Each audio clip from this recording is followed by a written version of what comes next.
सीधे आपको लेकर चलेंगे। हमारे साथ हमारे सहयोगी मनीष शर्मा इस वक्त मौजूद हैं। मनीष, विस्तार से आपने बात की है नरेश मीणा से। एक सवाल जिसका जवाब सीधा सीधा नरेश मीणा ने नहीं दिया, क्या पुलिस के सामने नरेश मीणा सरेंडर करेगा? इसको लेकर कोई जवाब सीधे तौर पर नहीं दिया नरेश मीणा ने। अभी मुझे बताइए वहां पर क्या हो रहा है, पुलिस की क्या तैयारी है? क्या पुलिस मौके पर पहुंचकर नरेश मीणा को गिरफ्तार करने की तैयारी में नजर आ रही है? मनीष, समरावता गांव की मैं अगर बात करूं तो पुलिस का एक भी सिपाही फिलहाल इस गांव में नहीं है रोमाना। लेकिन सबसे बड़ा सवाल यह है कि जब नरेश मीणा से हमने पूछा कि क्या आप सरेंडर करना चाहते हैं या आप किस तरीके की राजनीति करना चाहते हैं, नरेश मीणा ने साफ तौर पर कहा मैं यहाँ गाँव में बैठा हूँ। तो इस पर मैंने उनसे पूछा कि कल जैसा कन्फ्लिक्ट एक बार फिर पुलिस और ग्रामीणों के बीच होगा, उसके लिए कौन जिम्मेदार होगा? तो नरेश ने साफ तौर पर कहा कि मुझे गुस्सा आता है और गलत चीज़ को मैं बर्दाश्त नहीं कर सकता। हमारे लोगों को पुलिस ने घर में घुसकर मारा, पुलिस ने पहले पथराव किया, वाहनों को आग लगाई, उसके बाद मैंने कुछ इस तरीके का कदम उठाया। हमने उनको ये भी कहा कि आपके खिलाफ 4 मुकदमे दर्ज हैं। तो उन्होंने कहा मुझे इसकी कोई परवाह नहीं है, क्योंकि न्याय अगर अपने लोगों को दिलाने के लिए कोई भी सजा मिलती है तो वो पूरी भुगतने को तैयार हैं। साथ ही उन्होंने कहा कि कोर्ट कचहरी में कहाँ न्याय मिलता है, यहाँ पर हर कदम पर भ्रष्टाचार है। आदमी कोई भी सर्टिफिकेट बनवाने जाता है तो मैंने उनसे पूछा ये बरसों पुराना सिस्टम है, इसको आप एक रात में कैसे बदलेंगे? तो बोले मुझे कोई शौक नहीं है विधायक बनने का, लेकिन लोगों ने कहा तो मैं विधायक के लिए चुनाव लड़ने के लिए उतर गया। लेकिन विधायक बनकर के भी मैं क्या कर लूंगा? मैं तो एक सामाजिक कार्यकर्ता, लोगों का भाई, लोगों का बेटा बनकर के काम करना चाहता हूं और इसीलिए मैं इन गांव वालों के बीच में हूं। हमने उनसे अगला सवाल ये भी पूछा कि आप रात 10 घंटे तक लगातार गायब रहे। तो उन्होंने कहा मैं बेहोश था, मेरे ऊपर पुलिस ने वार किए। नरेश मीणा ने अपने शरीर के कुछ जख्म और चोटें भी दिखाई, उनके पैर भी इस वक्त काफ़ी चोटिल है। उनका कहना था कि गाँव की ही कुछ महिलाओं, कुछ बच्चियों और कुछ युवाओं ने उन्हें एक दूसरे स्थान पर रखा था और जब वो होश में आए तो एक बार फिर गांव वालों के बीच आ गए उनकी मदद के लिए। तो मैंने उनसे पूछा कि क्या आपको नहीं लगता कि इस तरीके से जब पुलिस आएगी तो फिर एक बार संघर्ष की स्थिति बनेगी? तो उन्होंने कहा वो देखा जाएगा, लेकिन मैं यहाँ बैठा हूँ, पुलिस आती है, मुझे गिरफ्तार करती है, मैं उसके लिए जाने को तैयार हूँ। लेकिन मेरी अपनी एक राजनीति की स्टाइल है और मैं अपनी स्टाइल को बदल नहीं सकता। नरेश मीणा को गुस्सा आता है और वो गुस्से में इस तरीके के कदम उठाता है। बिल्कुल, नरेश मीणा लगातार साफ तौर पर एबीपी न्यूज के कैमरे पर आकर इस बात का जिक्र कर रहा है कि नरेश मीणा को गुस्सा आता है। नरेश मीणा कह रहा है मुझे गुस्सा आता है, मैं गलत बर्दाश्त नहीं कर सकता। नरेश मीणा उल्टे पुलिस पर आरोप लगा रहा है। नरेश मीणा कह रहा है कि साहब पुलिस की तरफ से मिर्ची बम फेंके गए, वो और उनके कई समर्थक बेहोश हो गए, गांव वालों ने उन्हें सुरक्षित जगह पर रखा और इस बीच पुलिस ने वहां गांव में कई घरों में घुसकर गहने, रुपए ले गई पुलिस अपने साथ। इस तरीके के आरोप नरेश मीणा की तरफ से उल्टा पुलिस पर लगाए जा रहे हैं। इस सबके बीच पुलिस का कहना है हिंसा की जांच की जा रही है, कुछ लोग गिरफ्तार भी किए गए हैं। सुनिए।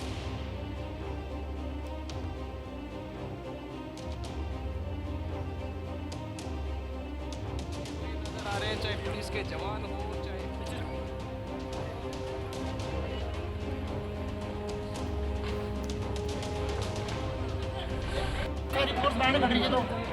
क्या हालात है, कितनी गाड़ियों को नुकसान हुआ, कोई हिरासत में लिए गए? इसका आकलन कर रहे हैं, मतलब अभी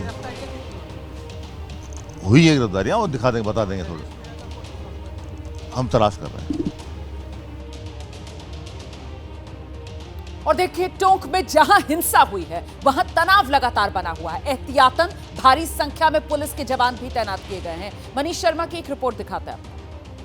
विनोद मीणा हैं जो स्टूडेंट हैं, बीएड कर रहे हैं, लेकिन इनके पाँव के अगर हाल को देखा जाए तो आप देख सकते हैं कि पाँव पूरी तरह से सूजा हुआ है। इसके अलावा हाथ भी साफ तौर पर चोटिल नजर आ रहा है। विनोद, तुम कहाँ थे और क्या हुआ था?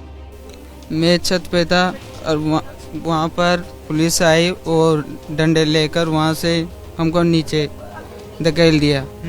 फिर वहाँ से कैसे भी बच के हम नीचे की तरफ, ये चादर पड़े थे, वहाँ पर घुसना पड़ा। तब जाके फिर एक करने क्या गए थे वहाँ? हाँ, क्या करने गए थे?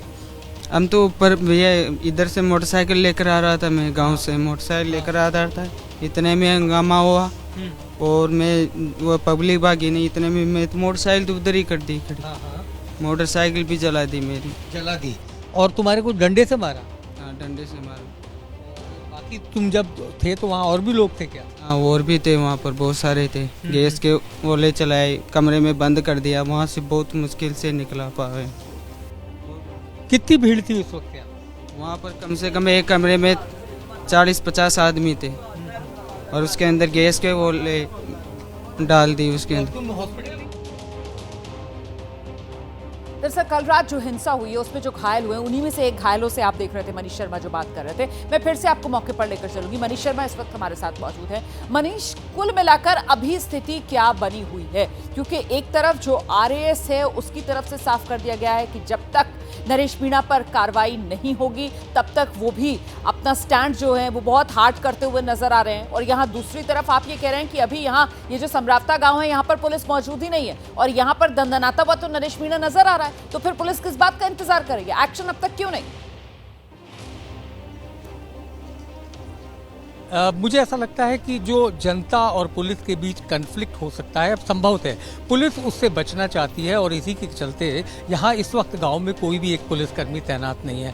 नरेश मीणा ने साफ तौर पर कहा है कि वो गांव में है, यहीं रहेंगे, पुलिस आएगी, उसके बाद जो भी होगा देखा जाएगा। तो ऐसे में काफ़ी हद तक पुलिस भी इस बात का इंतजार कर रही है कि नरेश मीणा से संवाद की स्थिति बन पाए और उसके बाद पुलिस अपना एक्शन तय कर पाए कि क्या करना है। पुलिस के तमाम अधिकारी, यहाँ तक कि जो additional DG law and order हैं विशाल बंसल, वो भी यहाँ पहुँच चुके हैं और वो भी लगातार गांव के लोगों के जरिए संपर्क करने का प्रयास कर रहे हैं। लेकिन नरेश की अगर मैं बात करूँ तो वो इस वक्त गांव में है। जो कुशल क्षेम पूछने का एक कायदा होता है, जो लोग चोटिल हुए हैं, जिन लोगों के घरों पर नुकसान हुआ है, उन तमाम चीज़ों को, उन रस्मों को यहाँ वो निभा रहे हैं अपनी तरफ से और गाँव के लोगों के बीच ही वो घूम रहे हैं और उन्होंने साफ कर दिया है कि वो कहीं नहीं जाने वाले। 10 घंटे का, जैसा मैंने पहले बताया रोमाना, कि उन्होंने कहा कि वो बेहोश थे, गांव के लोग बाग उनकी देखभाल कर रहे थे, वो कहीं नहीं भागे थे। 4 संजीदा मुकदमों को लेकर के भी साफ तौर पर नरेश मीणा ने कहा कि क्या होगा, मुझे जेल भेज देंगे, लेकिन मेरा राजनीति करने का यही तरीका है और मैं अपने तरीके को बदल नहीं सकता। फिलहाल गांव में काफ़ी संख्या में युवा भी मौजूद हैं, पूरे गांव के आसपास के लोग भी यहाँ मौजूद हैं और नरेश उन्हीं लोगों के बीच में है। जी रोमा, बहुत शुक्रिया आपका मनीष शर्मा। फिलहाल इस तमाम जानकारी के लिए नजर बनाकर रखिएगा, आगे जैसे ही कोई और अपडेट होगा फौरन आप तक पहुंचाएंगे।